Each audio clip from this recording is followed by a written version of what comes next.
వీళ్ళ తెలంగాణ ప్రత్యేక రాష్ట్రంగా ఆవిర్భింపజేయబడటానికి ఉద్యమ వేదిక ఆనాడు కరీంనగర్ జిల్లా కేంద్రం కావడం జరిగింది. ఏ ఉద్యమ నేపథ్యంలో కేసీఆర్ చేపట్టే ఉద్యమం అనే ఒక భావనతోని ఇవాళ ఏర్పడ్డ తెలంగాణ రాష్ట్రానికి మరి కేసీఆర్ ముఖ్యమంత్రిగా బాధ్యతలు చెప్పే అవకాశం కల్పిస్తే ఈ గడిచిన 8 సంవత్సరాలు దయచేసి గమనించాలని చెప్పి అంటున్నాను. ఏ నిధులు నీళ్లు నియామకాలు అనేటువంటి ఒక భావనతో ఉద్యమాన్ని బలోపేతం చేయడం జరిగిందో ఇవాళ నిధులు 60,000 కోట్ల అప్పు ఉన్నటువంటి ఒక తెలంగాణ ప్రాంతం వీళ్ళ కేవలం 8 సంవత్సరాలలో 5 లక్షల కోట్ల పైచిలకు అంటే ప్రతి తెలంగాణ పౌరుడిపై ఏదైతుందో 1,25,000 రూపాయల అప్పుల భారాన్ని వీళ్ళ కేసీఆర్ మోపడం జరిగిందని చెప్పి అంటున్నాను. వీళ్ళ నీళ్ళకి వస్తే ఆనాడు ఏ ప్రాణహిత చేవేళ్ల నదీ జలాలతోని కేవలం 38,000 కోట్ల అంచనాతో 16 లక్షల ఎకరాలకు సాగునీరు అందింపజేసే అటువంటి ఒక కార్యక్రమాన్ని రూపొందిస్తే వీళ్ళ తెలంగాణ రాష్ట్రం ఏర్పడిన తదుపరి అదే ప్రాజెక్ట్ వీళ్ళ కాళేశ్వరం ప్రాజెక్ట్ అయినటువంటి యొక్క పునరాకృతి నెపం తెరపై తెచ్చి 38,000 కోట్ల ప్రాజెక్టును కేవలం 2 లక్షల ఎకరాల అదనపు ఆయకట్టు అనేటువంటి ఒక భావనతోని అంటే 16 లక్షల ఆయకట్టాలను మనం రూపొందిస్తే ఇలా 18 లక్షల ఆయకట్టు రూపొందింపజేసి 1,20,000 కోట్లు అని చెప్పి అంటున్నాను. ఇలా తెలంగాణ రాష్ట్రం అప్పుల ఊబిలో నెట్టబడటానికి ప్రధానంగా ఏదైతుందో ఈ కాళేశ్వరం ప్రాజెక్టు కమిషన్ కక్కుర్తి అని చెప్పి అంటున్నాను. ఇలా కాళేశ్వరం ప్రాజెక్టు ఏ ఉత్తర తెలంగాణ ప్రాంతం ఆదిలాబాద్ నుండి మొదలెడితే అటు నిజామాబాద్ కానివ్వండి, ఆదిలాబాద్ కానివ్వండి, మన ఉమ్మడి కరీంనగర్ జిల్లా కానివ్వండి కాక ఆనాడు ఉమ్మడి రాష్ట్రంలో కాంగ్రెస్ ప్రభుత్వ హయాంలో రూపొందించిన ప్రాజెక్టు మినహా ఏ ఒక్క ఎకరాన్ని కూడా అదనంగా నీటి సౌకర్యం కల్పించకుండా రాష్ట్రాన్ని అప్పుల ఊబిలోకి నెట్టింది ఇవాళ టీఆర్ఎస్ మన కేసీఆర్ గారు అని చెప్పక తప్పదని చెప్పి అంటున్నాను.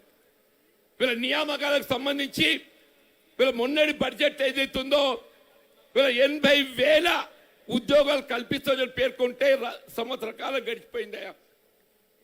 ఏ ప్రాథమిక విద్య ప్రధాన మన అంశంగా భావిస్తామో 20,000 టీచర్ పోస్టులు ఖాళీలు ఉంటే టెట్ నిర్వహణ టీచర్స్ ఎలిజిబిలిటీ టెస్ట్ మాత్రమే పరిమితం చేసి ఇంతవరకు ఏదైతే ఒక్క టీచర్ పోస్ట్ కూడా నియామకం చేయలేదు. విద్యా వాలంటీర్ వ్యవస్థ తొలగిపోయేసిందని చెప్పి అంటున్నాను. వీళ్ళ వైద్య విధానానికి సంబంధించి ఏఎన్ఎంఏ కానివ్వండి, అంగన్వాడీ కానివ్వండి, ఆయా కానివ్వండి అందరి కూడా ఏదైతుందో అదే కాంట్రాక్ట్ వ్యవస్థ కొనసాగుతుంది తప్ప ఎవరిని కూడా శాశ్వత ప్రాతిపదికన ఉద్యోగం నియామకం చేయలేదని చెప్పి అంటున్నాను. ఇవాళ ఇటువంటి పరిస్థితులలో కేసీఆర్కి ఏదైతుందో వీళ్ళ ప్రభుత్వంలో కొనసాగేటువంటి నైతిక హక్కు లేదు అని చెప్పి అంటున్నాను. ఇప్పుడే మా మిత్రులు పేర్కొన్నారు మన పొరుగు రాష్ట్రం ఛత్తీస్గఢ్ ఏదైతుందో ప్రతి క్వింటల్ వరి ధాన్యం మద్దతు ధర కంటే 600 రూపాయలు అదనంగా ఇస్తుందని చెప్పి అంటున్నాను. 15 క్వింటలకు అదనంగా ఇస్తే 1,500 ఇంటూ 600 రూపాయలు ప్రతి పంట మీద ప్రతి రైతు ఎకరా 9,000 రూపాయలు అదనపు ఆదాయం పొందుతుందని చెప్పి అంటున్నాను. అదే ఇక్కడ కేవలం 5,000 రూపాయలు రైతు పొందిన నెపంతో రైతాంగాన్ని మోసం చేస్తుందని చెప్పి అంటున్నాను. ఇలా ఛత్తీస్గఢ్ రాష్ట్రం లాగా మన తెలంగాణ రాష్ట్రంలో కూడా రైతాంగానికి వ్యవసాయ ఉత్పత్తులకు కనీస మద్దతు ధర కల్పింపచేయబడడంతో పాటుగా వరి ధాన్యానికి ప్రతి క్వింటల్కు 600 రూపాయలు అదనంగా లభింపచేయబడాలి అని చెప్పారంటే రాబోయే సాధారణ శాసనసభ ఎన్నికల్లో కాంగ్రెస్ పార్టీని అధికారం తేవడం మనందరం లక్ష్యంగా ఎంచుకోవాలని చెప్పని ఈనాడు సభాముఖంగా మనం చేస్తామని చెప్పంటున్నాను. వీళ్ళ రైతాంగమే కానివ్వండి, రైతు కూలీలే కానివ్వండి, వీళ్ళ నిరుద్యోగ యువతకి అయితే ఎత్తుందో ఆనాడు ఎన్నికల్లో మీరు 3,016 అని చెప్పిన వాగ్దానం చేస్తే 4 సంవత్సరాలు గడిచిందే ఇంతవరకు ఏదైతుందో నిరుద్యోగ వృద్ధి లేదని చెప్పి అంటున్నాను. అదే ఛత్తీస్గఢ్ లో నిరుద్యోగ యువతకు ఏదైతుందో 23-24 ఆర్థిక సంవత్సరం నుండి 2,500 రూపాయలు నిరుద్యోగ వృత్తి అందింపజేయబోతుందని చెప్పి అంటున్నా.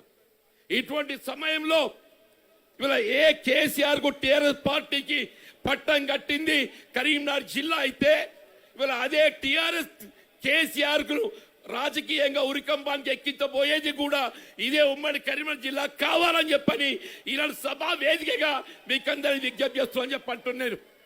ఇంకా మిత్రులు మాట్లాడుతూ చాలా ఉన్నారు కాబట్టి ఎక్కువ సమయం తీసుకోకుండా నిజంగా ఆనాడు ఏ సోనియా గాంధీ గారు మన నాయకురాలు ఇలా తెలంగాణ రాష్ట్ర ఏర్పాటుకు సంబంధించి ప్రకటన చేయడం జరిగిందో దాన్ని నిలబెట్టుకున్న స్థలం లోపలనే ఇంత పెద్ద ఎత్తున సభ నిర్వహించేందుకు మా సోదర కాంగ్రెస్ కార్యకర్తలందరినీ కూడా నేను హృదయపూర్వకంగా అభినందిస్తూ సెలవు తీసుకుంటాం. జై హింద్, జై కాంగ్రెస్. హాయ్ ఫ్రెండ్స్, మా టుడే టుమారో యూట్యూబ్ ఛానల్ చూస్తున్నందుకు చాలా థ్యాంక్స్.